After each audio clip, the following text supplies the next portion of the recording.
आपने अक्सर महसूस किया होगा कि जो लोग अच्छे काम करते हैं और हमेशा सबका अच्छा सोचते हैं, वही लोग जीवन में सबसे अधिक परेशान रहते हैं।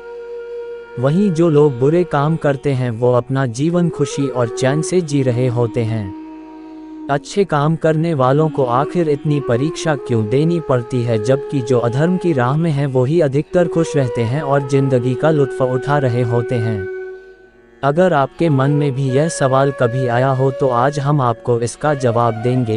ये जवाब वो है जो भगवद गीता में लिखा है और श्री कृष्ण ने अर्जुन को दिया था।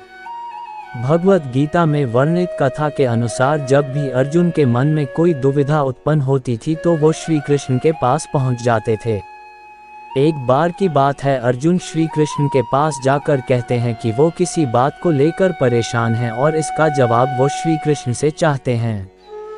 श्री कृष्ण ने पूछा, सवाल क्या है?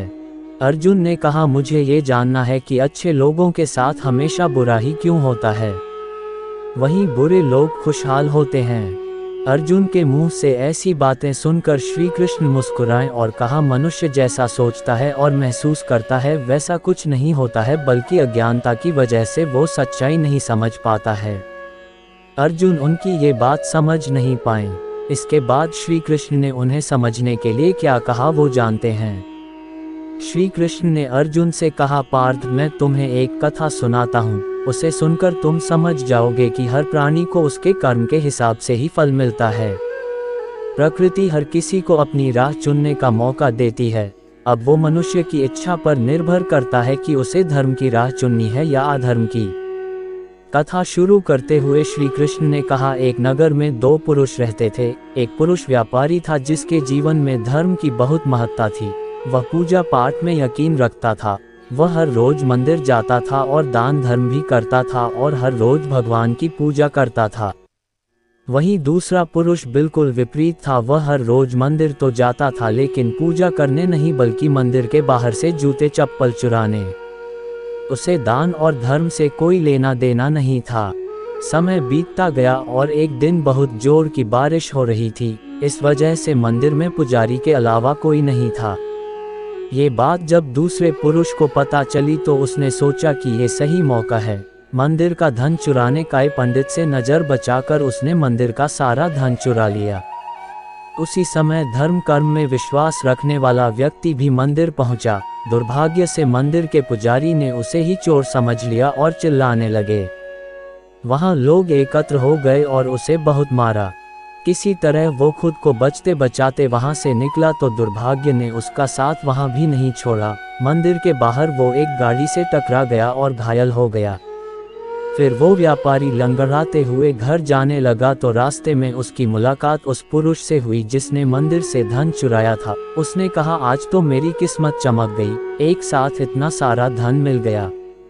ये सब देखकर उसे बहुत बुरा लगा और उसने अपने घर से भगवान की सारी तस्वीरें निकाल दीं। कुछ सालों बाद दोनों पुरुषों की मृत्यु हो गई। मरने के बाद जब दोनों पुरुष यमराज के पास पहुंचे और भले पुरुष ने दूसरे व्यक्ति को देखा तो उसे बहुत गुस्सा आया। उसने क्रोधित होकर यमराज से पूछ ही लिया, मैं तो हमेशा अच्छे कर्म करता था, दान में विश्वास रखता था, उसके बदले जीवन भर मुझे अपमान और दर्द ही मिला और इस व्यक्ति ने हमेशा बुरे कर्म किए फिर भी इसे नोटों से भरी पोटली।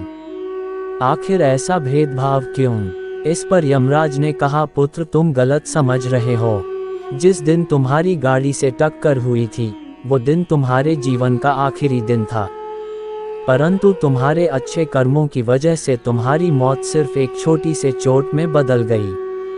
तुम इस दुष्ट व्यक्ति के बारे में जानना चाहते हो। दरअसल इसके भाग्य में राजयोग था, मगर इसके कुकर्मों और अधर्म की वजह से वो सिर्फ एक छोटी सी धन की पोटली में बदल गया। ऐसी ही रोचक और रहस्यमयी शक्तियों से भरी जानकारी हम आप लोगों तक पहुंचाते रहेंगे। आप लोग ऐसे ही प्यार देते रहिएगा, साथ ही वीडियो को लाइक, शेयर और सब्सक्राइब करते रहिएगा। आप सभी का तहे दिल से धन्यवाद। जल्दी ही अगले वीडियो में रूबरू होते हैं।